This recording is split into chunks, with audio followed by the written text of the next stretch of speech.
You know Omar Epps from his long list of credits on television and in theaters. He's presently the co-star of the TV series Shooter, which is in its third season on the USA Network. And he's the author of the new memoir, From Fatherless to Fatherhood. I talked to Omar about Shooter and his new book, and a lot of politics as well. Here's that interview. Watch. You focus so strongly on the importance of fatherhood and family. What's your reaction to what's happening on the U.S.-Mexican border? I think it's sad, honestly. It's obviously much better ways to handle situations like that. And, at the end of the day, we need to have a greater conversation as a country, get back to who we are, Where did it go? What happened? I don't know. I think that there were factions of people that felt disenfranchised, and they felt that their voices weren't being heard, and it seemed to have caused some sort of a chasm. This split. It's this tribalism mentality that I think is going to harm us in the long run, because America, in its essence, is a melting pot, and we're all in the same team. This is our country. We love it, so we should be able to come to the table, air out our differences, and come to meet in the middle. But separating children. It's disgusting. It's disgusting, and I think the people who know the intricacies of those laws and what have you, just should be more compassionate. I think that there are people up top, who don't know the nuances. They don't know the intricacies of the laws. They're just, spewing off talking points and not knowing how it trickles down to real world effects. In March of 2016, before the election, you tweeted that all Trump cares about is winning.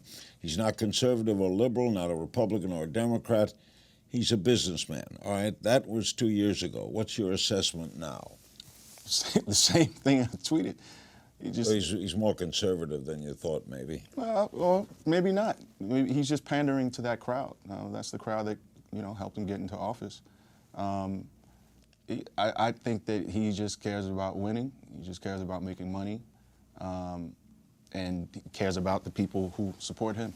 So you're saying he doesn't have any core beliefs?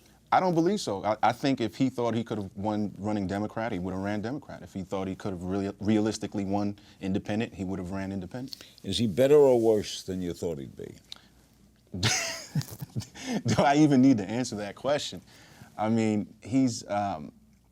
It's alarming to see where our country is at right now.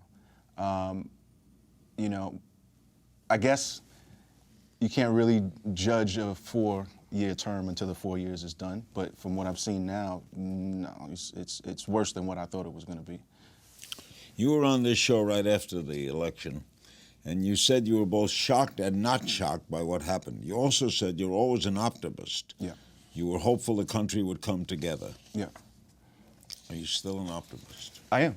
You are? Yeah, I believe that, from my vantage point, I believe that a lot of what's happening, it's sorry to say it, but it's needed to happen for us to have real conversations about ourselves as people, as human beings first, and as an American culture and American society, to really come to the table. Because I think when Obama was in office, a lot of liberals thought, okay, racism is over, this is over. And I was like, no, it's not. It's, people are dealing with a lot of stuff out there in the streets. And so now people can see what it really is. Now, there are some who are openly calling Trump a racist. Mm-hmm. Do you join that group? I don't know if he's a racist. I don't know what's inside a person's heart. I mean, a lot of times policies can definitely come off as racist. I don't know. Because I don't know the man. He does seem to favor racist beliefs, or at least racist ideologies. Or supports those. Or supports those. So, yeah. So if you're, he's racist adjacent. A recent Gallup poll shows more Americans approve of the job Trump is doing as president than approve of him as a person. Are presidents supposed to be role models? Yeah, of course. It's the leader of the free world. And presidents always have been, or at least attempted to be role models. And, it's just a very bizarre. It's a bizarre time. Those polls, polls are always relative to who you're polling. So what, who's benefiting from his policies? I think that, on healthcare, on a lot of these issues, in another 2 years, people are going to feel a lot different. Every poll still says that Barack Obama is the most popular living American. I can believe that. Do you miss him? I do miss him. I miss his grace. I miss his compassion, his empathy, and his intelligence. And I think everyone misses him. And he was a beacon at a time when we really needed it. And hopefully, there's another one. The next beacon is coming. Unlike a lot of celebrities, your Twitter account doesn't have a lot of political content. Mm-hmm. Why not? Well, because I'd rather have conversations like this, where people can get context. I think there's only but so much you can tweet out, or, you can't, have a stream of consciousness and get full understanding sometimes. So it's just not, with certain things, I feel that they're too delicate to just, spew out a paragraph in a tweet.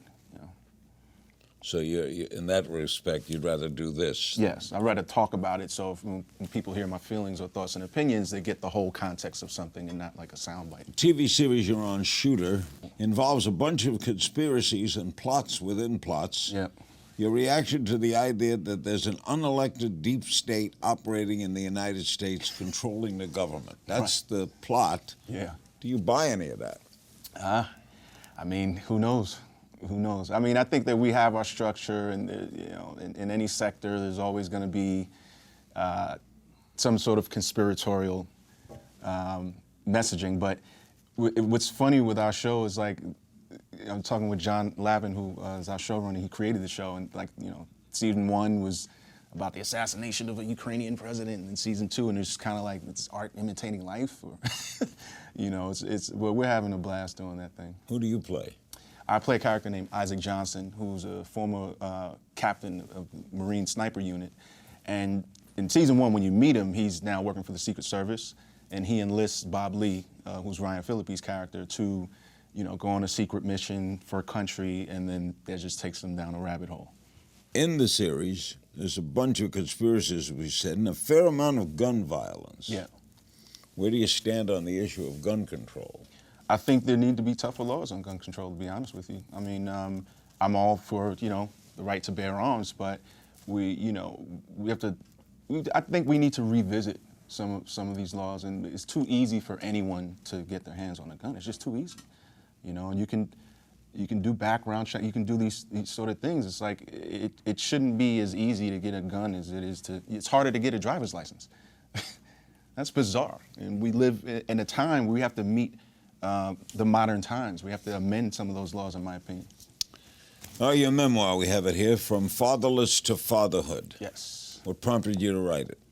Well, I had a moment with my son a few years back that caused me to question whether growing up fatherless had somehow crept into my fatherhood. You grew up fatherless? Yeah, I grew up without my father. So Did he die, or? No, it just wasn't in my life.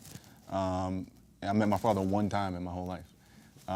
And so when I started to have that question, it took me on a journey of self. I started to explore my own history and to try to unpack this, and it just started pouring out in this form. And when I got close to finishing it, I realized that, hey, maybe my story could be used as a tool of inspiration to others. Maybe it's bigger than me. There's a lot of people who can relate.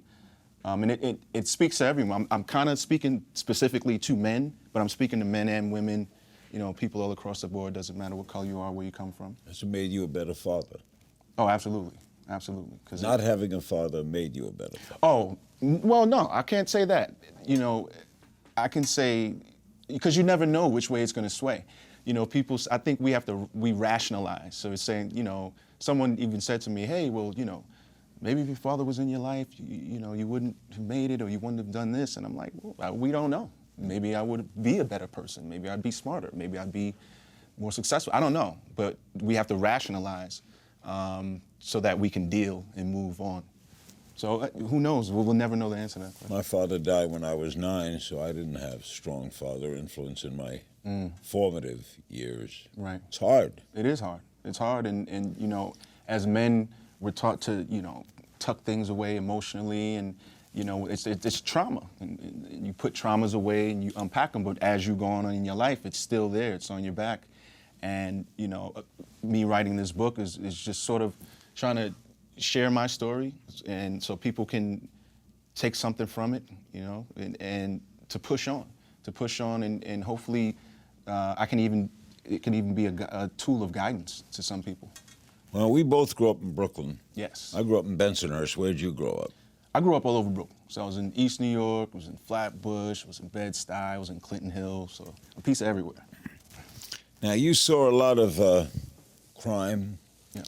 You saw a lot of crack Yeah. around you. How did you not get sucked into it? Well, it's very easy. That's my mom, who's still to this day my superhero, my superwoman. My mom. Well, the black mother is maybe the strongest individual in America. I wouldn't argue against that. My mom instilled a sense of self-worth in me at a very young age.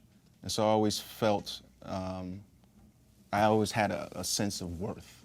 And no knock to anyone else, but you know, going through those peer pressure years and the you know, you're influenced by your environment, I just always had my eyes on a certain prize. And I never wanted to do anything illegal or do things the wrong way just to get ahead, because we're all connected. I wanted to put out good into the world.